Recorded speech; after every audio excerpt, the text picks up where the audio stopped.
Got a full day today? Not this time of year.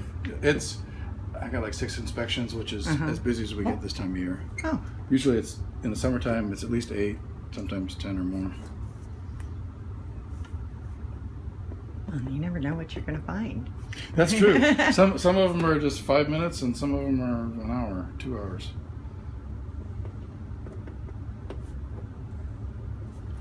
So the other thing is that box where you think might be a welder, the cable jacket must extend into the box. All I can see is the conductors, and the clamp is actually clamping down on the insulation. Okay.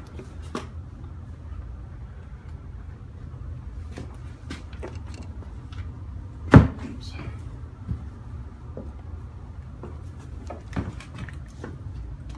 So the other thing I should be looking at is how you're doing it. Do you have any? Do you know what 3-way switching is when you're switching things from more than one location? Are you familiar with that? Yeah, and I think if that actually, no, I don't think. So one of the things we want to see at rough end is everything made up ready for devices. So at the switch boxes, I should just see the wires that are needed to connect to the switch. Oh, okay. So all the ground should be made up. There should be a pigtail for each a switch, so you can ground a switch. The neutral should be made up and just folded back. And if it's 3-way switching, if you have switches in 2 locations or more locations, I should see how it's made up so I can verify that the white wire is not being used as a hot or a switch leg. Okay. So it looks like nothing's really made up here. So I'll write down, make up all boxes to be ready for devices. That Okay. means, where there's a receptacle, now if there's just one cable in, one cable out, all that needs to be done is to pigtail the grounds. Because you can use the receptacle as effectively a splice for the hot and neutral, the white and the black wire, go in and out of the receptacle. There's only one place to put a ground wire, so you have to pigtail the ground wire in every receptacle box. Okay. If you have 3 cables on the box, so you got power coming in and it goes 2 different directions, then you have to wire nut and pigtail all the conductors because you can't use the receptacle as a splice for 3 cables. And only 2. that's what you're calling the 3-way thing. Okay. No. Oh, that's okay. different. That's different. The 3-way has to do with lights. Okay. So I'm going to write, make up all boxes to be ready for devices. Okay. So basically, the only wires that should be there are the wires that connect to the switch or the receptacle. Okay.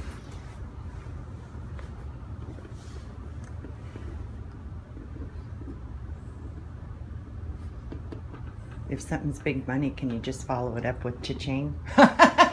When you write me up here? It's mostly time and trouble. Yeah, okay. Which my husband's retired, so he has lots of time. I'm close to that. Are you? Yeah. When's your retirement? Before you're done, I hope.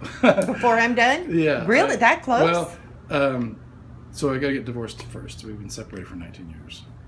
And I know. Jeez. It's insane. You're not in a hurry, though. Well, I am now because I can't retire until we get something in writing. Oh, no. So we're meeting with a court mediator tomorrow. Monday, not tomorrow. Monday. So you guys are friends, so it sounds like. So far, I mean, it's a strain. Yeah. But anyway, if we reach an agreement, I can set a date. For retirement. Yeah. Yay! So here's another place where we need to center these better. Move them back so that they're 1.25 inches back. They did put it. Yeah, I was going to say they did put plates. Yeah. Now, generally, you staple the Romex within 12 inches of a box. Okay. And because the box has a little connector in it, the single gang boxes don't actually have a connector in them, right? These are the ones that have that hole. Right. And so they have to be stapled within 8 inches, which they are. Okay. But this isn't. And that's got to be. Yeah, it's got to be stapled within 12 inches. So you might be able to toenail a board in back here and just staple it to the board. Okay. And then this one looks like it had a staple that might have pulled out. Alrighty. And someone knew what they were doing. They spread these out. You can't put too many of them through one hole. So either they just didn't want to try to put more in, or they knew enough to drill an extra hole. So this is the sink. All right. So it goes over to here. Switch and the plug. So this is where That would be helpful. Okay, he's got them all. So this is where I need to see things made up ready for the devices so I can know how it's circuited. I'm hopeful that he's got the lights on a separate circuit than the receptacles, because that's required. Okay. I'll write that as a question. It's going to be general. How are kitchen receptacles and lights circuited? Okay. So we kind of probably want to come back. He'll want to be here so we can talk. Yeah.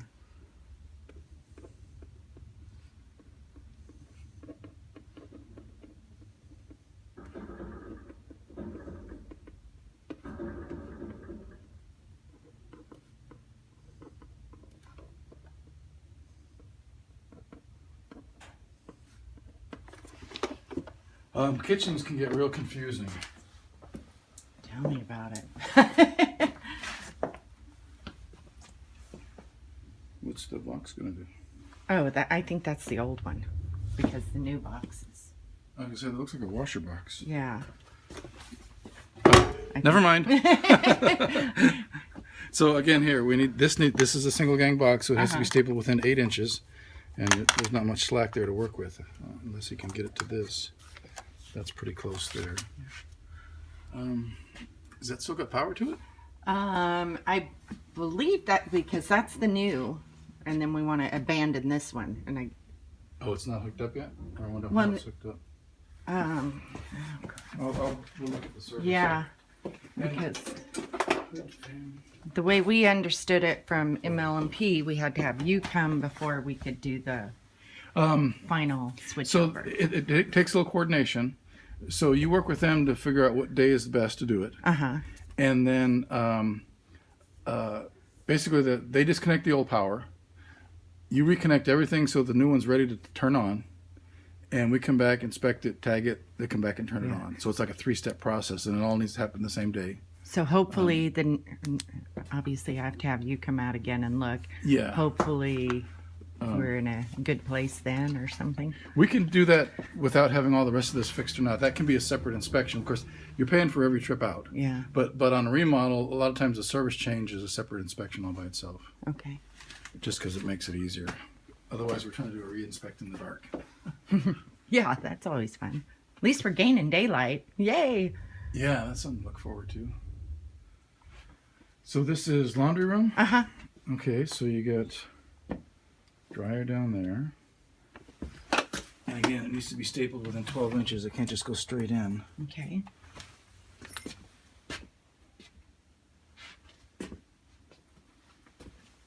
Range 2. It just goes straight in without any staple on it. Are you gonna have a microwave or just a fan? I think a microwave, because it's such a small kitchen. That's usually what most people do, is or set it up so you can change it out to a microwave Right. later, and that's probably a home run. We'll see if the panel's marked.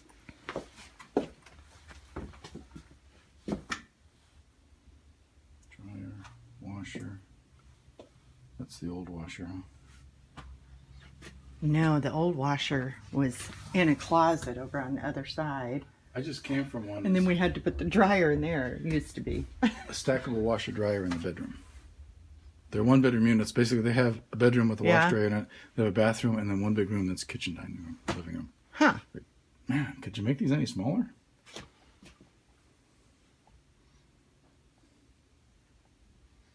So he's got everything stapled here, but it's a little bit long for some of these. We've got to get within 12 inches.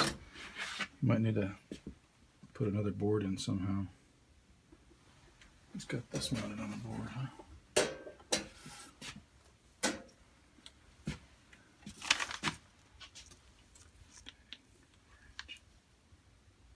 Kitchen 3, living lights, no outlets, laundry, bath, furnace. 19's not marked. Backroom 2.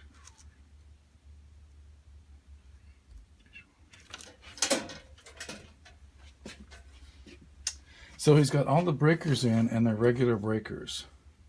So most of the circuits in the house now have to be arc fault protected. It's intended to stop fires. And the kitchen circuits, all the countertop circuits, and anything within 6 feet of the sink have to be GFI protected. Right. And you can either put an AFCI breaker and have the first receptacle be a GFI if it's a receptacle you Like can get to. GFI. Like that, right. Okay, yeah. And if the first receptacle is where you can get to it, you can make that a GFI receptacle. That's the first thing you've said that I understand. So GFI is protect you from getting shocked. Right. AFCI is protect against the fire, starting a fire. And but the other thing you can do is on the circuits that have to be both, you can just change out the breaker. Okay. And you can get a breaker that does both. Okay. Because now this is probably high enough. If you can reach this over the washer, we consider it readily accessible. If it's behind the washer, it's not. Okay. And this is another one that has to be AFCI protected too. You've already got a GFCI receptacle, so an AFCI breaker would be all you need. Most contractors on new construction, that's one of those that just make it a dual function breaker. Mm-hmm. And the kitchens are typically dual function breakers. Then you just all put all regular receptacles. And you got the tamper resistant receptacle, that's good. Are you familiar with those? Yep. Good. That's probably the biggest safety innovation in my lifetime. So you can't stick something and that's funny because that's the one thing I do know something about. Yeah. They did a study like 10 years ago. 4-year-old boys are the worst. For hospital, they actually just studied hospital admissions. 4-year-old boys were the worst at sticking things in. You know what I did when I was a kid? Yeah. I stuck a bobby pin. My dad was sitting there reading the paper, and I stuck a bobby pin in there, and of course that shocked that shit out of me. Oh. And I can remember all he did was put the paper down and look at me and say, "You won't do that again, will you?" And then went right back to reading the paper. I was like, but more people die from 110 volts than anything else. Yeah. It depends on the path it takes through your body. If it just goes through your hand, I know electricians who claim that they'll go like this to see if something's hot. If it just goes through your hand, it's probably not going to kill you. But if it goes through your heart, it's not good. Yeah, it was. Yeah, he was right. I never did it again. Never had to tell me again.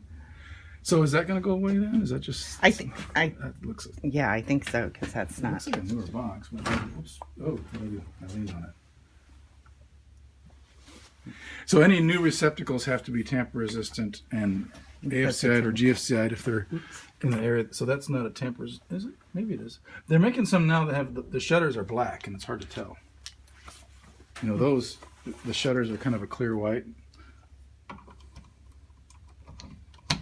That's so hard to tell.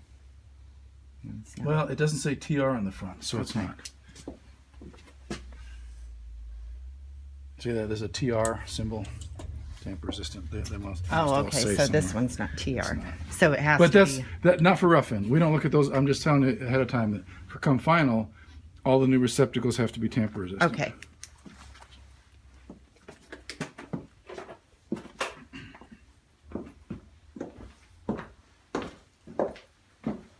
You probably hate remodels the worst, huh? I won't say it. You're almost retired. So. I'm almost retired. You know what's funny is that you'll go and do a job for a contractor, an inspection for a contractor, and there'll be 2 or 3 things they got to change, and they'll hit the roof like, "It costs me money, and I'm putting it away. They got to call for inspectors." So it's probably good you got me because I don't know. Well, the other thing is, and most homeowners, you'll give them a 2-page list, and they're like, "All right, good. Now I know how to do it right." You know, it's a completely different mindset. The infamous bathroom. Yeah, and I want to look at, so if this was built in the 50s, this is probably old Romex.